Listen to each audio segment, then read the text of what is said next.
Hello students, welcome to Educate. Today we will be studying second part of the first chapter of History Class 12th NCERT. Chapter first था themes in Indian history का bricks, beads and bones, the Harappan civilization. So up until now हमने बहुत चीजें cover करी थी अगर आपको याद हो.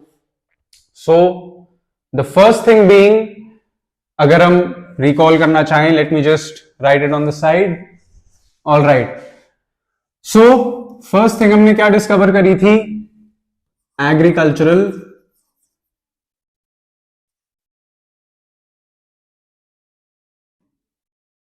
Pardon the handwriting, agricultural practices, all right, slash farming. Then we had moved on to the city planning.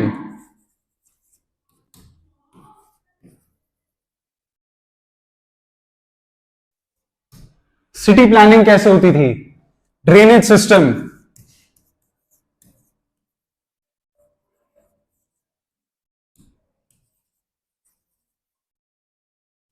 जिसमें कि कैनाल्स भी थे. Alright. Also, we had studied about architecture.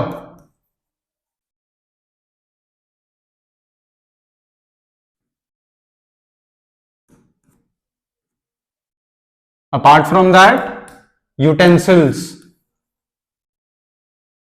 or tools.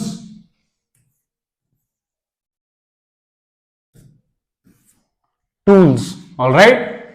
We had roughly covered all these topics in the last class, which was part 1 of the same video.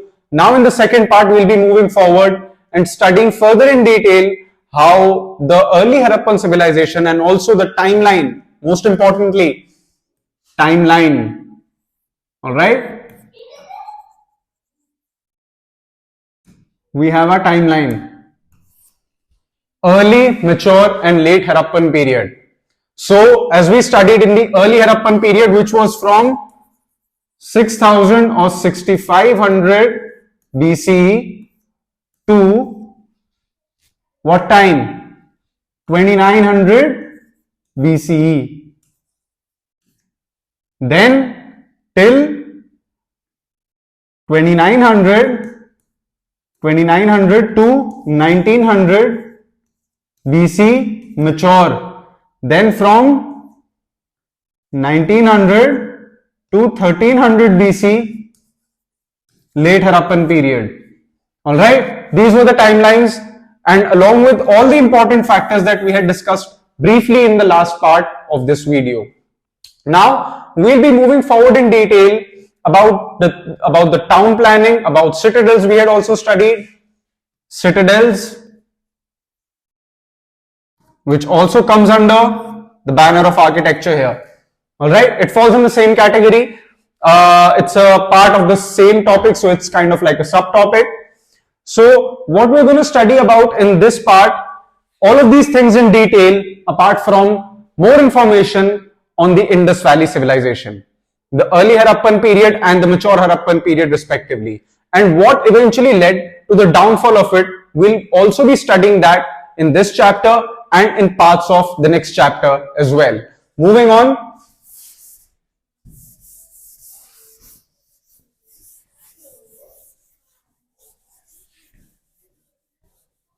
I hope you're taking notes or just take a screenshot. You may rewind. All right.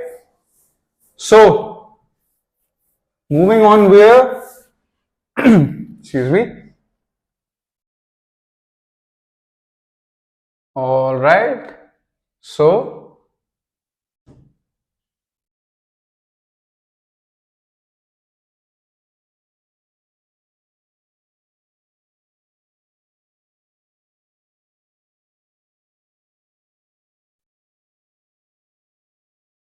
now we're going to move on with domestic architecture. We had studied about town planning as to the western, higher but smaller part which was also walled, fortified, and also the eastern or the larger but lower part which was again walled. Now we had also read that each of the houses and the town planning was in a grid pattern.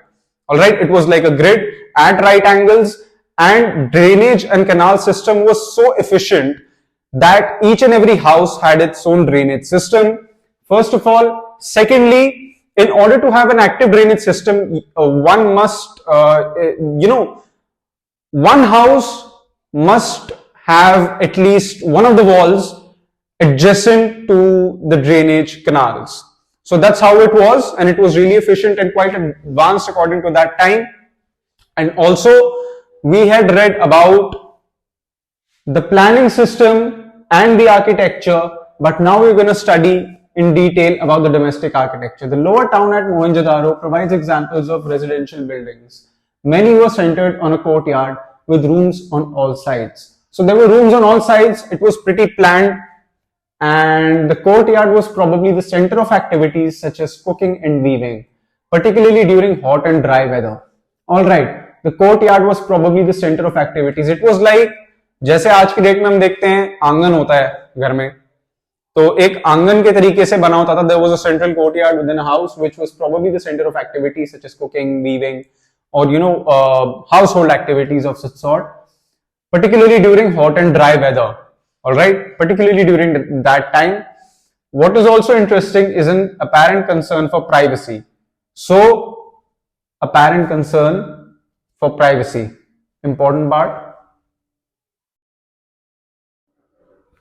There were no windows in the walls along the ground level. Besides, the main entrance does not give a direct view of the interior or the courtyard. It was designed in such a way that the entrance did not provide a clear view of the courtyard or the sitting area which was used for household activities, especially during hot and dry weather.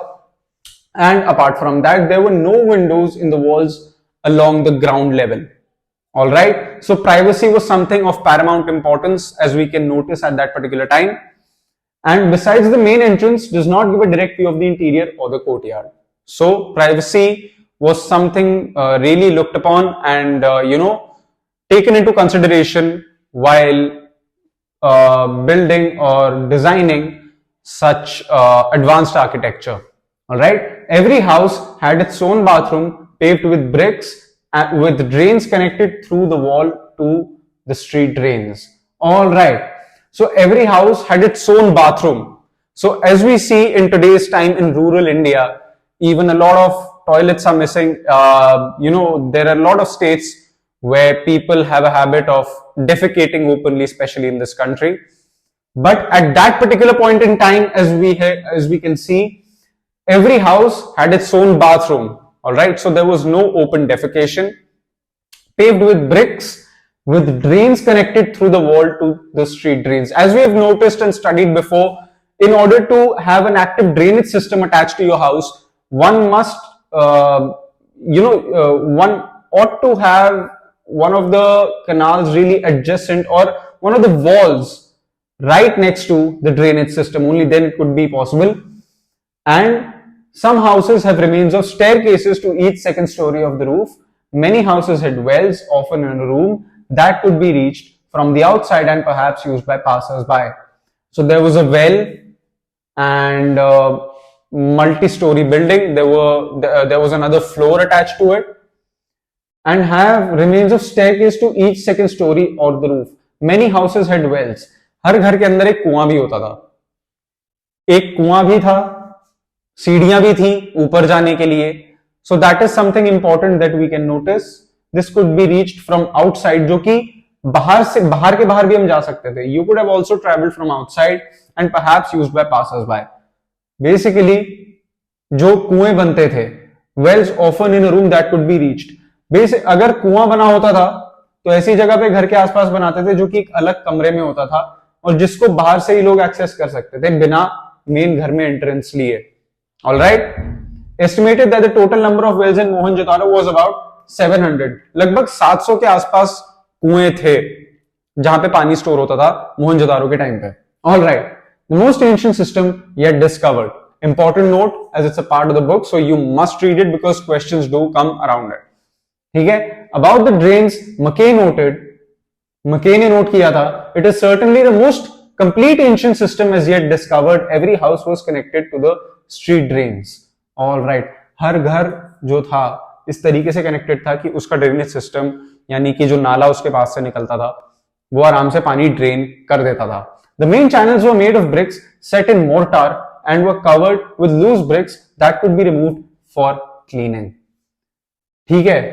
जो main channel थे, जो main रास्ता था, channel इसे बोलेंगे, जो main रास्ता था, made of BRICS set in motor. Basically वो ईंटें रखी जाती थी और मोटर के ऊपर रखी जाती थी, मोटे पत्थर के ऊपर और ज्यादा रखी जाती थी. And were covered with loose bricks, और ऊपर से जो ईंटें लगती थी वो ढीली ढीली ईंटें लगाते थे. That could be remove for cleaning, जिन्हें की साफ सफाई करने के लिए, धूल मिट्टी हटाने के लिए. They could actually pick those bricks up very conveniently and clean them whenever they had to. All right. In some cases, limestone was used for the covers. Cover के लिए limestone भी use किया जाता था. House drains first emptied into a sump or cesspit into which solid matter settled, while wastewater flowed out into the street drains. ठीक है. Important. House drains first emptied into a sump or cesspit. Basically एक छोटा सा नाला था, जिस cesspit जिसे बोलेंगे, उसके अंदर से into which solid matter settled. Solid matter जैसे आज की डेट में in today's time we must have noticed the drainage system that is there in our washrooms, in our toilets. छन्नी टाइप की लगी रहती है, थोड़ी जाली सी होती है. उसके ऊपर जो solid waste होता था वो रुक जाता था, while waste water flowed into the street drains. और जो waste पानी था वो यहां से कनेक्ट होकर के स्ट्रीट ड्रेन से चला जाता था.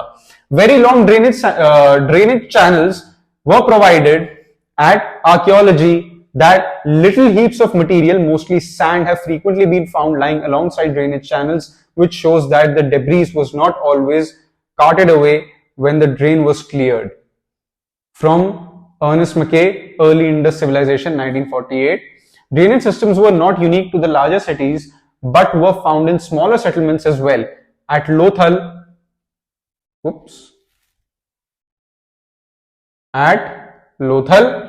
for example, while houses were built of mud bricks, drains were made of burnt bricks. ठीक है. अब हम दो तीन चीजें देखते हैं कि इतने तरीके से काम होता था कि जो डिब्रीज होती थी, कभी कभी वो पूरी तरीके से छान के नहीं जाती थी ड्रेनेज में, लेकिन फिर भी चली जाती थी. लेकिन बहुत ज्यादा एडवांस सिस्टम था, तब भी ड्रेनेज रुकता नहीं था. It used to never stop. It used to keep flowing that way. And drainage system were not unique to the larger cities. अब जो बड़े शहर थे उनके लिए इतनी बड़ी बात नहीं थी ये ड्रेनेज सिस्टम होना, ये सब होना. लेकिन स्मॉलर सिटीज में भी ड्रेनेज सिस्टम देखा गया, जैसे कि Lothal. For example, well houses were made of mud bricks, यानी कि मिट्टी की ईंटें थी जिनसे घर बने होते थे.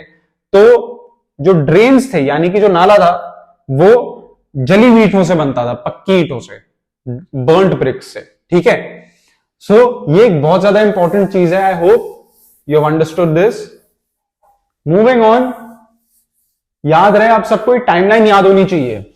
This period that we are talking about is about the early and, एक तो अर्ली फेज है हड़प्पन सिविलाइजेशन का, but the way I like to put it is, एक तो अर्ली फेज के बाद जब मैच्योर फेज आता है, मैच्योर फेज को भी आप अर्ली में डिस्क्राइब कर सकते हो, जब मैच्योर फेज शुरू हो रहा था. Much of like if you read in renaissance period, आप आगे जाकर के पढ़ेंगे यूरोपियन हिस्ट्री में, तो उसके भी एक स्टेजेस थे. रेनेसां पीरियड अपने आप में एक रीबर्थ था. Renaissance in French means rebirth. It was a rebirth in itself of European way of thinking, of their culture, of how they perceive the role of church and its involvement in the state, monarchy and all those sorts. ठीक है. लेकिन उसमें भी phases थे. Late Renaissance period, as the Renaissance period kept on fading away. How did it begin to fade away? There were many factors, वो भी हम आगे पढ़ेंगे. That's not a thing to be discussed right now. But जो early phase था, as it started picking off, तब की हम बात करते हैं, तभी हम ऐसे दो पार्ट्स में डिवाइड कर सकते हैं. All right. So I hope you have understood this. So here we can see a map, जो कि सिटाडेल का एक प्लान है. This is the plan of the Citadel. Have a closure look. पहले हम ये मैप को थोड़ा एनालाइज करेंगे, ठीक है। स्तूपा एरिया, सबसे पहले ये देखो ये सिटी की प्लानिंग है कैसी। All right, marshals deep trench, जो उस टाइम पे मिलिट्री जनरल थे, हाई पोस्ट या ऑफिशियल थे, उनका residential area. Stupa area basically religious जगह लग रही है सुनने में, because whatever it's still by the way unknown what kind of a religion the people who were alive during the Indus Valley civilization follow. Vedic religion तो नहीं था, pre-Vedic religion था, but that sudden shift of religious beliefs and the emergence of the Vedas, right, आप imagine करें script में ही फर्क आ गया था। इसको लेकर के अलग अलग थ्योरीज हम आगे इसको डिस्कस करेंगे, बट स्क्रिप्ट ही चेंज हो जाना थोड़ी एक अजीब बात है। और मात्र 200 साल 300 साल के अंदर 300 years are too short for humans to develop a new language की हम एक नई लिपि बना लें अपनी। For example Urdu right to left लिखी जाती है, हिंदी लेफ्ट टू राइट लिखी जाती है, लेकिन हड़प्पन सिविलाइजेशन में शायद इस बात की हमें गारंटी नहीं है कि लेफ्ट टू राइट थी, राइट टू लेफ्ट थी। सिंबॉलिक था थोड़ा, मतलब जैसे it was more like ancient Egyptian script, but very different from Sanskrit which was used for the Vedas. और जैसे हम देखते हैं decline of the Harappan period which was 1900 BC में विलुप्त हो चुका था, 1500 बीसी में तो वेद आ गए थे। So that is another thing that we must notice. Secondly, eastern retaining wall, ये फोर्टिफाइड एरिया था, हमने पढ़ा है पहले, I have discussed this also, it was a fortified area. Southern section, Jansen's excavated well, Jansen ने जो कुआं खोजा था, जो भी हम पढ़ रहे थे जिसके बारे में, वो यहां था। Dikshit trench, another trench part. Retaining walls, fortified city का जैसे हमने देखा था रिटेनिंग वॉल्स ईस्टर्न वॉल थी, वैसे ही वेयर हाउस, ग्रेन स्टोर करने के लिए। और आगे हम पढ़ेंगे किस चीज को स्टोर करते थे इंडस वैली के लोग, उसका वेयर हाउस ये था। ग्रेट बाथ, स्नान कक्ष, जहां पे वो नहाया करते थे। बाथ एरिया, मेन स्ट्रीट ये है, आप देख सकते हैं कैसे फोर्टिफाइड है, सब राइट एंगल्स में बना हुआ है। आप ये देखेंगे, अगर आप मैथ्स के स्टूडेंट नहीं भी, आपको बेसिक मैथमेटिक्स भी आती है, आप समझ जाएंगे राइट एंगल्स में सब, everything is in right angles. Construction देखिए एक बार, ड्रेनेज सिस्टम देखिए एक बार, कितने पास से निकल रहा है, यहां से आप देख सकते हैं। So that's how it is. Moving on,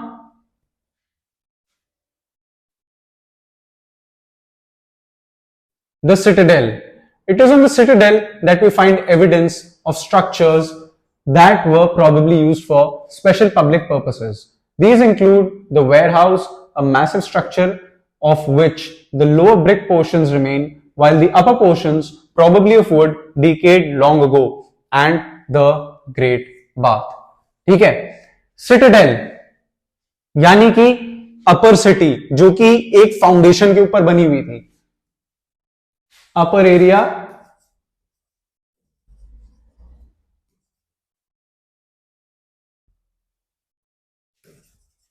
built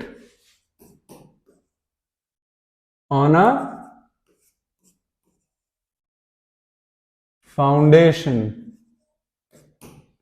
All right, it was built on a foundation.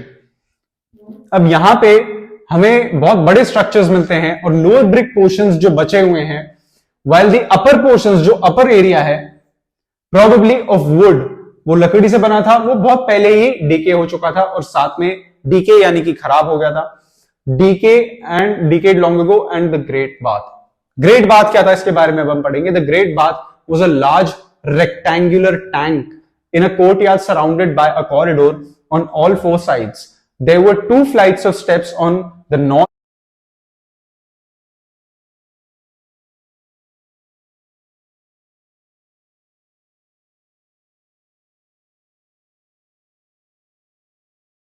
and the south leading into the tank, which was made watertight by setting bricks on edge and using a mortar of gypsum.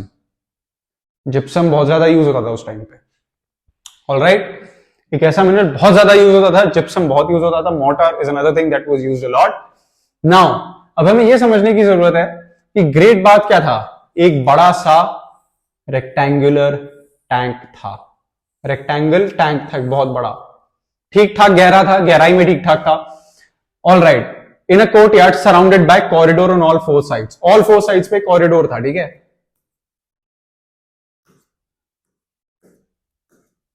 All four sides there were corridor, two flights of stairs on the north and the south. North south, यहां पे भी सीढ़ियां जा रही हैं ऊपर जाने के लिए दूसरे फ्लोर पे, यहां पे भी सीढ़ियां जा रही हैं। All right, leading to the tank, अब ये टैंक की तरफ सीढ़ियां आ रही थी ऐसा हम मान सकते हैं। और टैंक जो था वाटर टाइट था, पानी इसमें से ड्रेन नहीं हो सकता था, एकदम जमा करके रखा था। और उसके लिए क्या यूज किया था, setting bricks on the edge using a mortar of gypsum. अब जिप्सम की मदद से ईंटें बिल्कुल एजेस पे, यहां पे कोनों पे एकदम टाइटली लगाकर रखा था ताकि पानी बाहर फ्लो ना करे। There were rooms on three sides in one of which was a large well. Water from the tank flowed into a huge drain. Across a lane to the north lay a smaller building with 8 bathrooms, 4 on each side of a corridor, with drains from each bathroom connecting to a drain that ran along the corridor. All right, ये बहुत ही unique structure था, लेकिन अगर हम समझेंगे तो बहुत ज्यादा इजी लगेगा। So, water from the tank flowed into a huge drain. There were rooms on 3 sides, in one of which was a large well. In 3 sides, अब 3 साइड में मान लेते हैं कमरे हैं, ठीक है। अब यहां पे 3 साइड्स में कमरे थे, one of which was connected, in one of which was a large well. अब इनमें से किसी एक में बहुत बड़ा कुआं होता था जिसमें कि ड्रेनेज के तौर पे पानी यहां पर जाता था। All right, which was used for drainage. One of which was a large well, एक काफी बड़ा कुआं था। Water from the tank flowed into a huge drain. अब ये कहता है एक बड़े से ड्रेन में जाता था। Across a lane to the north lay a smaller building with 8 bathrooms, 4 on each side of a corridor. अब नॉर्थ की तरफ जो एक और रूम में हम जाते हैं, वहां पे 4 वॉशरूम थे, ठीक है, 4 बाथरूम्स थे, 4 on each side of a corridor with drains from each bathroom connecting to a drain that ran along the corridor. ठीक है, तो जो बाथरूम्स थे each side of a corridor, इनके साइड कॉरिडोर के एक एक साइड में था। 4 on each side of a corridor with drains from each bathroom connecting to a drain that ran along the corridor. अब एक एक बाथरूम का अपना अपना ड्रेनेज था जो कि एक एक साइड पे था, and connecting to a drain that ran along the corridor, जो कि कॉरिडोर के साइड से ही बाहर ड्रेन हो जाता था। काफी कॉम्प्लिकेटेड डिजाइन था। And at that time, it was pretty unique. As we see the uniqueness of the structure as well as the context in which it was found, the citadel, with several distinctive buildings, has led scholars to suggest that it was meant for some kind of a special ritual bath. इतने सारे लोग इकट्ठे नहाने आ रहे हैं तो उन्हें लगा कि scientists or archaeologists and scholars have come up with a conclusion that apparently it was some sort of a ritual bath. कोई रीति रिवाज रहा होगा उनका। All right, now I hope you have understood the architecture here. Please take a screenshot or just understand if you have taken notes very well. Moving on,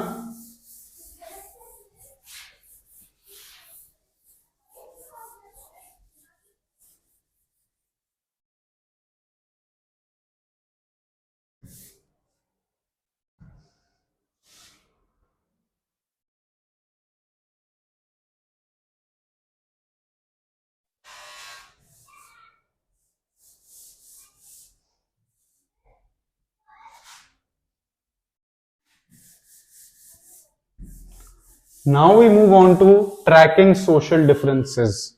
All right, what was the society at that time was like? What was it like? That's another question, how society and people govern themselves. What was the governing factor at that time? Okay, society, समाज उस समय कैसे चलन होता था उसका, उसके बारे में हम और डिटेल में पढ़ेंगे। Okay, tracking social differences. यहां पे एक डायग्राम दे रखा है कॉपर मिरर का। So we can see here that the burial practices and some of the practices of the society were quite congruent, if not congruent, so we can say similar to a certain extent to the Egyptian civilization or the Sumerians, Mesopotamians, etc. Okay? Tracking social differences, burials. Archaeologists generally use certain strategies to find out whether there were social or economic differences amongst people living with a particular culture, living within a particular culture. These include studying burials. You are probably familiar with the massive pyramids of Egypt, some of which were contemporaneous with the Harappan civilization. Many of these pyramids were royal burials where enormous quantities of wealth was buried. At burials in Harappan sites, the dead were generally laid in pits. Sometimes there were differences in the way the burial pit was made. In some instances, the hollowed out spaces were lined with bricks. Could these variations be an indication of social differences? We are not sure. देखिए, सबसे पहले हमें समझना जरूरी है कि archaeologist generally use certain strategies. अब बहुत तरीके हैं पता करने के कि उस टाइम पे समाज में कोई सोशल डिफरेंस तो था या नहीं था. कुछ लोग ऊपर थे, कुछ लोग नीचे थे, जैसे कि रॉयल फैमिलीज और नॉर्मल लोग. For example plebs and the royals, or the clergy, the peasants, or the slaves, as we can see in medieval Europe. तो कैसा था उस टाइम पे सोसाइटी जैसे सोशल डिफरेंसेस के मामले में? All right, you are probably familiar with the massive pyramids of Egypt, some of which were contemporaneous. All right, contemporaneous. बहुत ज्यादा कंटेम्परेरी तरीके से इजिप्शियन पिरामिड्स का कंस्ट्रक्शन हुआ था, क्योंकि इजिप्शियन पिरामिड्स में एक स्पेशल क्लासेस ऑफ इजिप्शियंस को ही वहां पे दफनाया जाता था. हर किसी के लिए नहीं था, वो रॉयल्स के लिए, स्पेशल फैमिलीज के लिए ही था.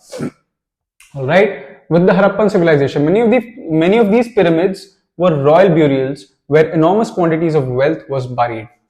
अब उस टाइम पे क्योंकि ये पता चल जाता था, जैसे during that time of king Tutankhamun, एक फेराओ होता था, एक किंग होता था एंशिएंट इजिप्ट का, जिसके ब्यूरियल पे बहुत ज्यादा उसके साथ luxurious items, jewellery, daily use का सामान, उसका मिरर, उसका कोम भी बरी किया गया था, उसके साथ दफनाया गया था.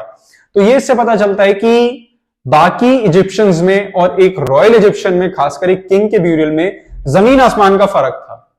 Alright, so that way burial in Harappan sites the dead were generally laid in पिट्स.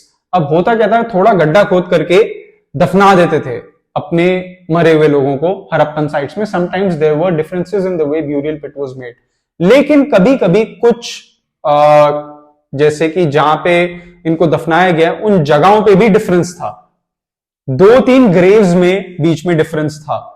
एक डिफरेंस है दोनों ग्रेव्स में, दोनों कब्रों में फर्क है देखने में. और एक कब्र मान लेते हैं hollowed out spaces were lined with bricks. अब कुछ थोड़े स्पेशल तरीके से बनाए गए थे, थोड़ा मतलब एफर्ट डाल करके, अच्छे से ईंटें लगा करके, ऐसी ब्यूरियल साइज थी, और बाकी थोड़ी नॉर्मल थी. तो ये इंडिकेट कर सकता है पॉसिबली कि उस टाइम पे किसी ना किसी तरीके का सोशल डिफरेंस और हायरार्की तो जरूर थी, डिफरेंसेस होते थे, but we are still not sure. Some graves contain pottery and ornaments, perhaps indicating a belief that these could be used in the afterlife. Of course, again another similarity between Indus Valley civilization and Egypt. Egypt में भी ऐसी होता था, क्योंकि they also used to believe in the afterlife, and they used to also bury things with things of daily use with the dead, believing that they would use them in the afterlife. मतलब मरने के बाद एक और उनकी आत्मा को, या जो भी उसे कह सकते हैं, उनको इन डेली यूज की चीजें जरूरी लग सकती हैं. कंगी, या फिर आपका your comb or etc. All of these things could be used. So that's one thing. All right. In fact, the excavations at the cemetery in Harappa in the mid 1980s, an ornament consisting of 3 shell rings, a jasper, a kind of semi-precious stone. All right. 3 shell rings. Jasper a jasper bead and hundreds of micro beads was found near the skull of a male. In some instances, the dead were buried with copper mirrors. But on the whole, it appears that the Harappans did not believe in burying precious things with the dead.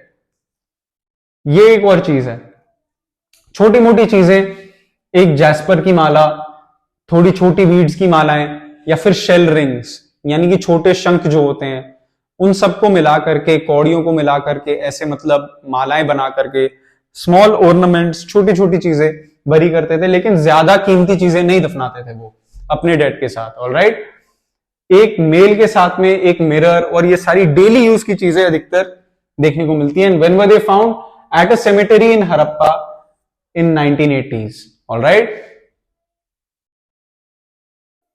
looking for luxuries. Another strategy to identify social differences is to study artifacts. Artifacts को study करके हमें बहुत ज्यादा social differences के बारे में पता चल सकता है, क्योंकि जो एक्सकवेशंस में चीजें निकलती हैं वो हम ये देख सकते हैं कि एक तरीके से ये भी इंडिकेट कर सकती है कि किसी की किस किस के पोजीशन में क्या निकल रहा है. If there are differences of people's possessions, मान लीजिए किसी के पास ब्यूरियल साइट पे थोड़ा ज्यादा फैंसी मिरर मिल रहा है, किसी के पास थोड़ा कम फैंसी चीजें मिल रही हैं, so they can most certainly indicate that there was perhaps some sort of social differences existing at that point in time. It must be possible. All right, it has to be possible. All right, so moving forward, the first strategy includes objects of daily use made fairly easily out of ordinary materials such as stone or clay. All right, daily use objects जो कि पत्थर या clay के बने होते थे, these include querns, pottery, needles, flesh rubbers, body scrubbers, etc. ठीक है, एक पॉट, पॉटरी का सामान, मटके, ये सारी चीजें, और सुई, नीडल्स, ये सब बना होता था और ये सब भी मिलता था. Alright, and are usually found and distributed throughout settlements. Archaeologists assume objects were luxuries if they are rare or made from costly non-local materials or with complicated technologies. Alright, archaeologist ऐसा सोचते हैं कि अगर किसी ऐसे पत्थर का बना हुआ है जो बहुत ज्यादा नायाब है, कम मिलता था उस टाइम पे, वो थोड़ा महंगा हो सकता था. और जो ऑब्जेक्ट्स वो लग्जरीज, लग्जरी मतलब कि बहुत कम लोगों के पास होना और बहुत ही ज्यादा सोसाइटी में हाईली देखा जाना, ये इसका इंडिकेशन है. इफ दे आर रेयर और मेड आउट ऑफ कॉस्टली, महंगे सामान से बने हुए हैं, नॉन लोकल चीजों से. मान लीजिए कोई ऐसा पत्थर है, for example we look at lapis lazuli, एक ऐसा स्टोन था जो कि उस टाइम पे हरप्पन सिविलाइजेशन में यूज भी होता था, हम आगे इस चैप्टर में पढ़ेंगे. हरप्पन पीरियड में उसका यूज है, and that was mostly traded to us by either one of the countries in the Arabian Peninsula or even in the Arabian subcontinent. Arabian subcontinent, along with the, how do you say this, the early Egyptian civilization. उनके साथ जो trade था तब इस पत्थर के बारे में हमें पढ़ने को मिलता है. All right, or with complicated technologies, thus little pots of faience, a material made of ground sand or silica mixed with color and a gum and then fired, were probably considered precious because they were difficult to make. उस time पे silica या फिर ऐसे material का colour और गम, बहुत सारी चीजें, for example this is a faience pot, ये इसको बनाना बहुत ज्यादा कॉम्प्लिकेटेड था. It wasn't easy to make it, so it indicates that it could possibly be a sign of luxury by owning it. All right, the situation becomes much more complicated when we find what we seem to be articles of daily use. All right, I hope you've understood this.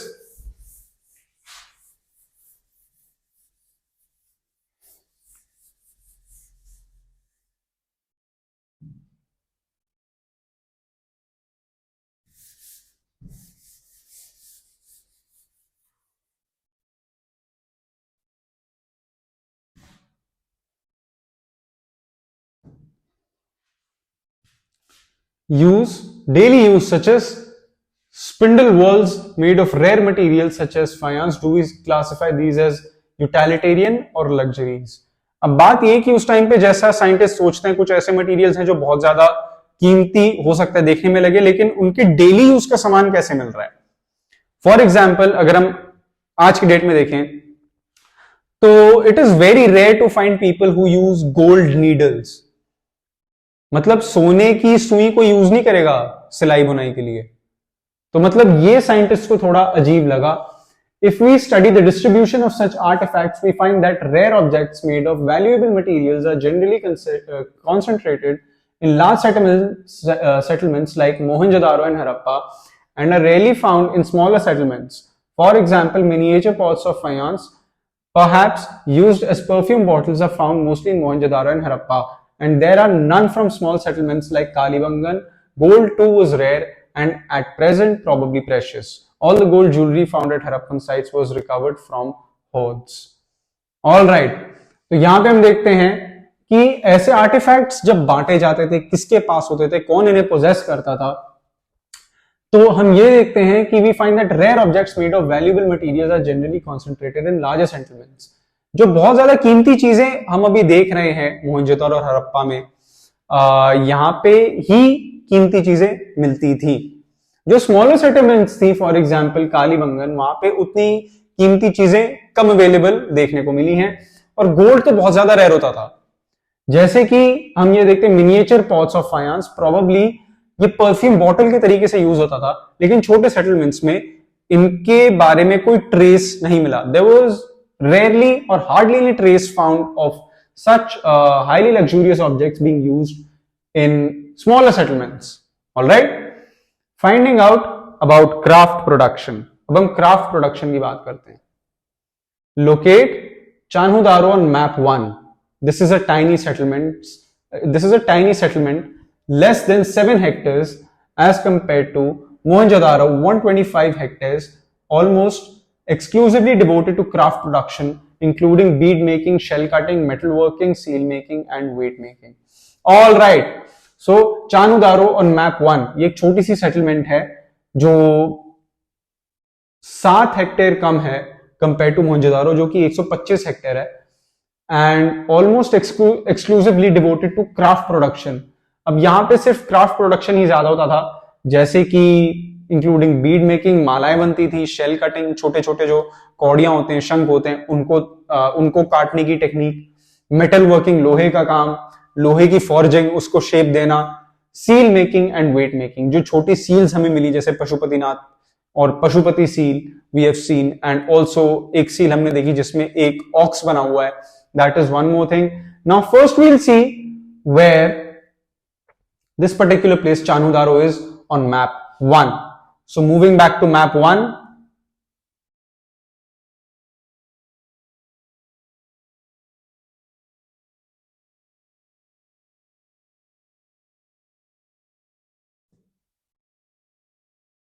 all right, आप यहां देख सकते हैं this is map 1 and there's Chanhu-Daro right here.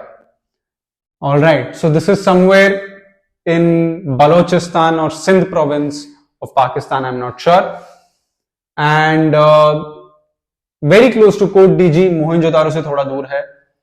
This is another part of the famous Indus Valley civilization. All right, so this is the place which was famous for what? Craft work, bead making, shell cutting, metal work, etc. All right, so whenever a question is asked regarding the same, this is how you will answer. Okay, in detail. The variety of materials used to make beads is remarkable. Stones like carnelian of a beauty red color, jasper, crystal, quartz and steatite. Metals like copper, bronze and gold and shell, faience and terracotta or burnt clay. Some beads were made of 2 or more stones cemented together, some of stone with gold caps. Each shapes were numerous, disc-shaped, cylindrical, spherical, barrel-shaped, segmented. Some were decorated by incising or painting, and some had designs etched onto them.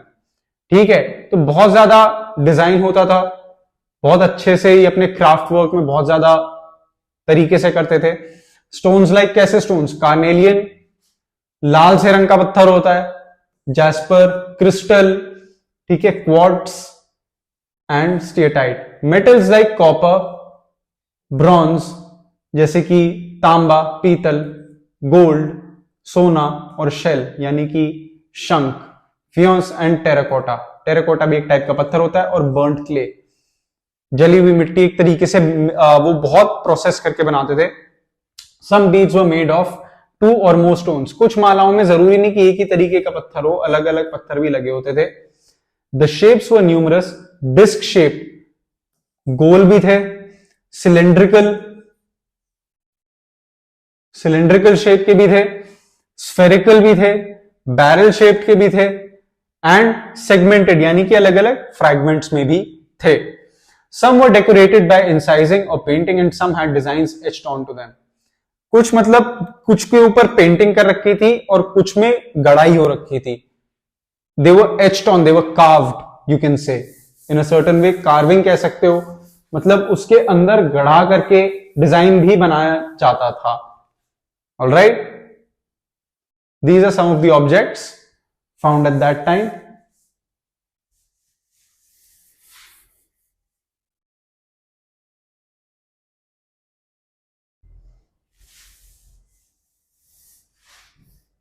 Moving on,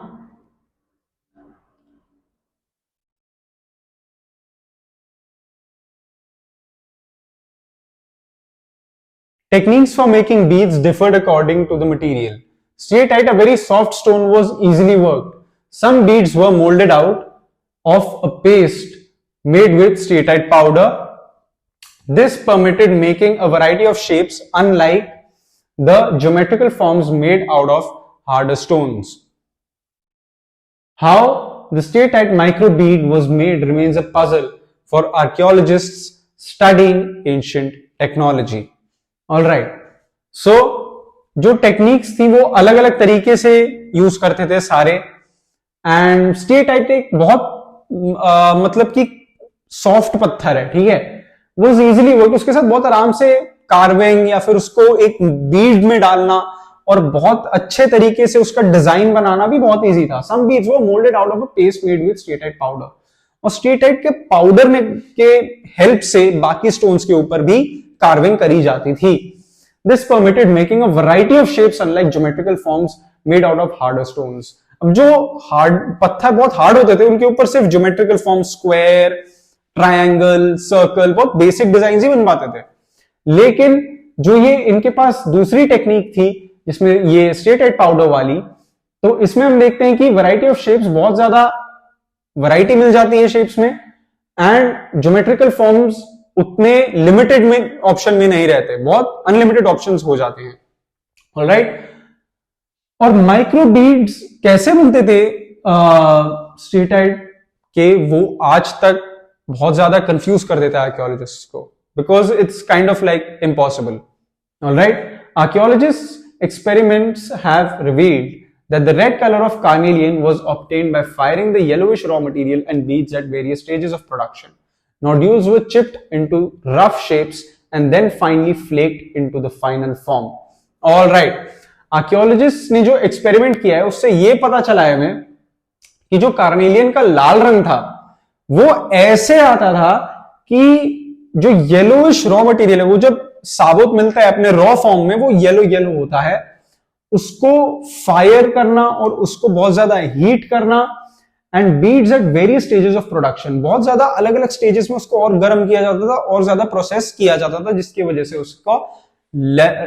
से उसका लाल रंग मिलता था। All right, nodules were chipped into rough shapes and then finally flaked into the final form. Nodules बहुत ज्यादा छोटे छोटे pieces में उन्हें रफ शेप में निकाला जाता था and finally flaked into final form. फिर जब उनको फाइनल फॉर्म देना होता था तब उनको फ्लेक करके उनको ठंडा करके ऐसे दिया जाता था। All right, so grinding, polishing and drilling completed the process. फिर उसको ग्राइंड करके, पॉलिश करके और ड्रिल करके उसके अंदर बीड्स के थ्रू उसको उसके अंदर रोप डाल के, रस्सी डाल के, धागा डाल के फिर उसकी माला बनाई जाती थी। All right, specialized drills have been found at Chanudaro, Lothal and more recently at Dholavira। अब ये जो स्पेशलाइज्ड ड्रिलिंग है, ये जो प्रैक्टिस है जिसके बारे में अभी हमने पढ़ा है, ये इन जगहों पे धोलावीरा, चाणूदारो, लोथल यहां पे ज्यादा मिलती है। If you look at Nageshwar and Balakot on map 1, map 1 में अब हम दोबारा वापस जाएंगे। Oops.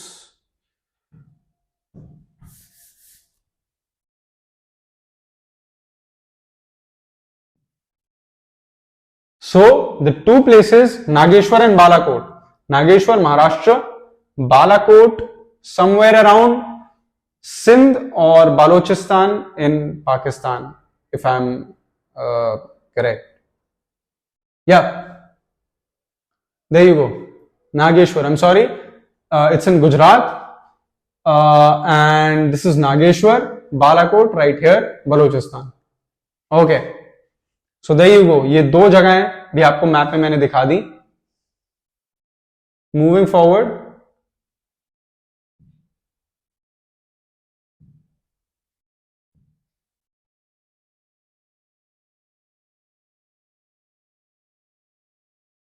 You will notice that both the settlements are near the coast. हाँ, कोस्ट के पास है ये। आपने देखा ओशन के बिल्कुल साथ में। These were specialized centers for making shell objects including bangles, ladles and inlay which were taken into other settlements. जो कौड़ियां होती है, शंख की कौड़ियां होती हैं, या फिर शंख जितने भी फॉर्म्स में निकलता है समुद्र के तट पर, you know, right next to the ocean or wherever in any coastal area, they were specialized in carving and making jewelry or artifacts from them, including bangles, जैसे कि चूड़ियां और बाकी पहनने ओढ़ने की चीजें, मालाएं, बीड्स एक्सेट्रा उससे बनती थी, which were taken into other settlements, जैसे कि उन्हें अदर सेटलमेंट्स में बाकी जगहों पे ले जाकर के उनका ट्रेड और बिजनेस होता था। Similarly, it is likely that finished products such as beads from Chanudaro and Lothal were taken to the large urban centers such as Mohenjo-daro and Harappa.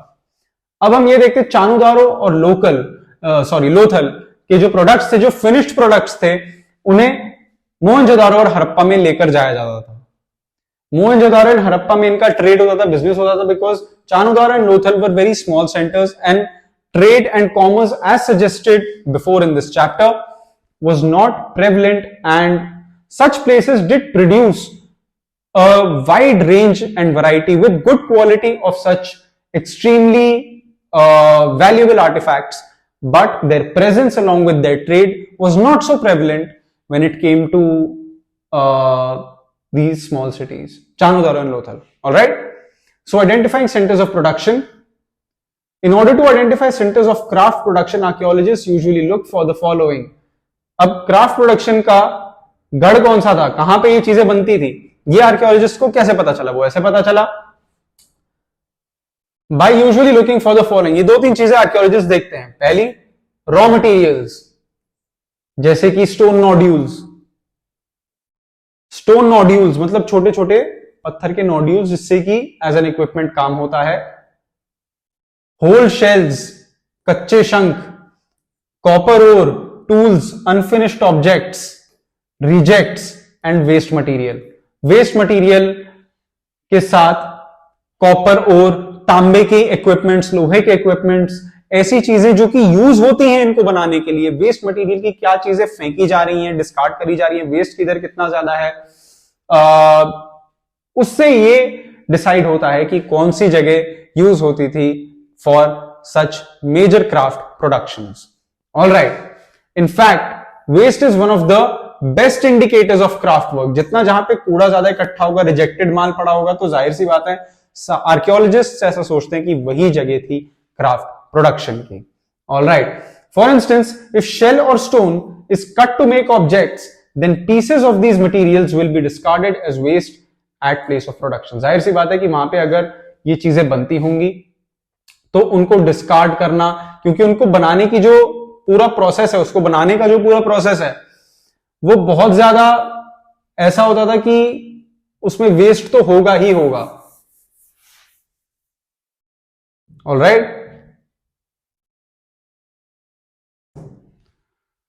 Moving on.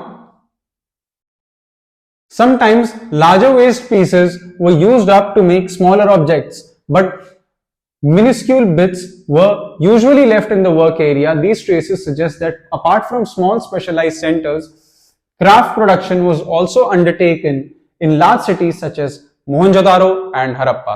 ऐसा नहीं है कि मोहनजोदारो और हड़प्पा में क्या कहते हैं क्राफ्ट प्रोडक्शन नहीं होती थी क्योंकि वहां पे भी ट्रेसेस मिले हैं. All right, small specialised centres के अलावा यहां पे भी जगह होती थी. Larger waste pieces were used up to make smaller objects, but minuscule bits were usually left in the work area. कभी कभी क्या होता था, जो बड़ा वेस्ट, ज्यादा सामान है, जो ज्यादा वेस्ट इकट्ठा हो रहा है लार्जर क्वांटिटी में, उसको बनाने के लिए, मतलब वो यूज होता था छोटी चीजों को बनाने के लिए, स्मॉल चीजों को बनाने के लिए, स्मॉलर इंट्रिकेट ऑब्जेक्ट्स को बनाने के लिए. But minuscule bits were usually left in the work area.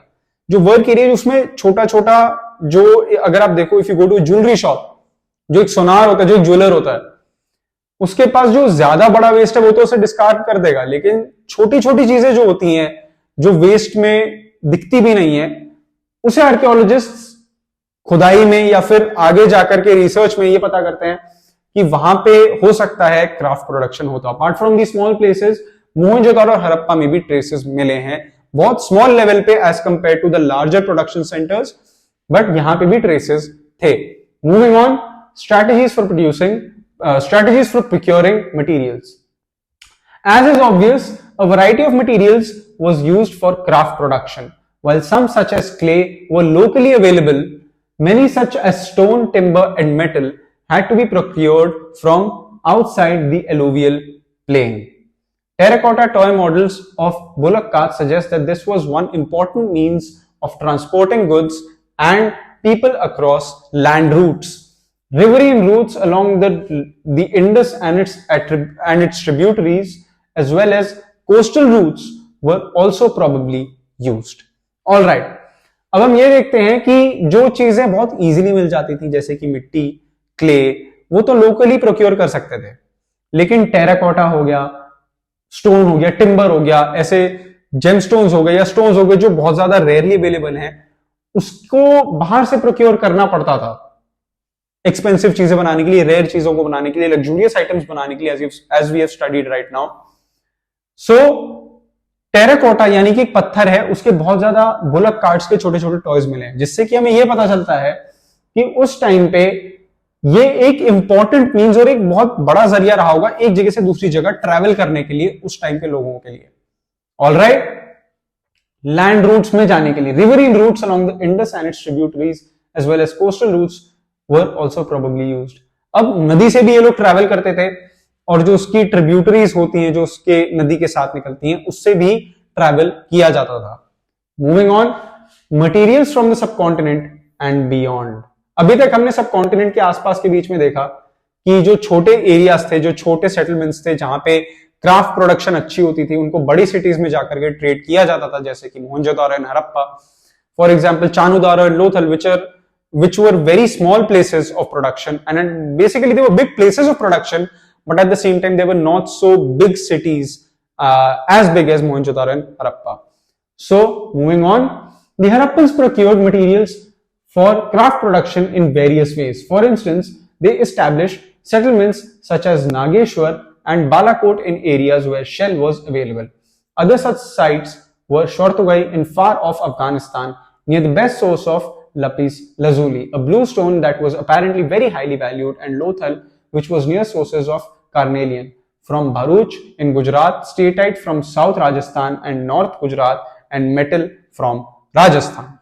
All right, so here we see कि जो इंडस वैली के लोग थे, उन्होंने सेटलमेंट्स ही अपनी ऐसी जगहों पे बनाई थी जहां पे कीमती पत्थर और चीजें मिलती हो. नागेश्वर के पास छोटे छोटे शंख मिलते हैं, बालाकोट के पास भी शंख मिलते हैं, साथ में शोर्तुगाई जो अफगानिस्तान में है, जिसके बारे में हमने पढ़ा है, जहां पे कनाल के ट्रेसेस और बाकी भी चीजें मिली थी, जो उतनी क्या कहते हैं, जो वाटर रिजर्वोयर की, वाटर को स्टोर करने की जो जगह थी, वो भी हमें शोर्तुगाई में मिली, जो बाकी जगहों पे मोहनजोदारो और हड़प्पा में उतनी नहीं थी. And at the same time we have also seen कि वहां पे भी जो सेटलमेंट थी, वहां पे lapis lazuli, as I have mentioned earlier in the beginning of this video, वो एक बहुत ही कीमती पत्थर था, ब्लू कलर का, और बहुत ज्यादा हाई वैल्यू का था, लग्जूरियस आइटम था. And Lothal which was near sources of carnelian, Lothal के पास कार्नेलियन के सोर्सेज थे. फ्रॉम भरूच, गुजरात में भरूच एक जगह, वहां से from south Rajasthan and north Gujarat, और मेटल जो है लोहा वो भी राजस्थान के साथ ही ट्रेड किया जाता था। Another strategy for procuring raw materials may have been to send expeditions to areas such as the Khetri region of Rajasthan for copper and South India for gold. अब हम यहां पे देखते हैं जो रॉ मटेरियल्स है उसको प्रोक्योर करने के लिए और भी लंबा ट्रैवल भी उस टाइम पे लोग करते थे। वो कैसे? खेतरी रीजन ऑफ राजस्थान, यहां से कॉपर आता था, साउथ इंडिया से गोल्ड आता था। These expeditions established communication with local communities.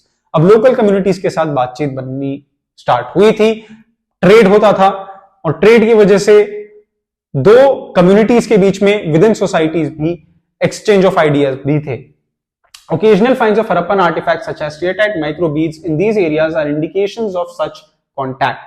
There is evidence in the Khetri area for what archaeologists call the Ganeshwar Jodhpura culture, with its distinctive non-Harappan pottery and an unusual wealth of copper objects. It is possible that the inhabitants of this region supplied copper to the Harappans. अब Khetri reason जो है राजस्थान में वो थोड़ा different है। यहाँ का Ganeshwar Jodhpura culture थोड़ा नॉन हरप्पन पॉटरी, मतलब जो मटके बनाने का स्टाइल था थोड़ा नॉन हरप्पन तरीके से करते थे। वहां पे बहुत ज्यादा तांबा था, तो इससे ये भी इंडिकेट होता है कि इतना तांबा था, हो सकता है कि ये ही तांबा कॉपर ट्रेड करते हो हरप्पन्स को, इसकी बहुत ज्यादा चांसेस हैं। ऑल राइट, जो ये कॉन्टैक्ट है खेतरी एरिया से, this is something that we see. Moving on,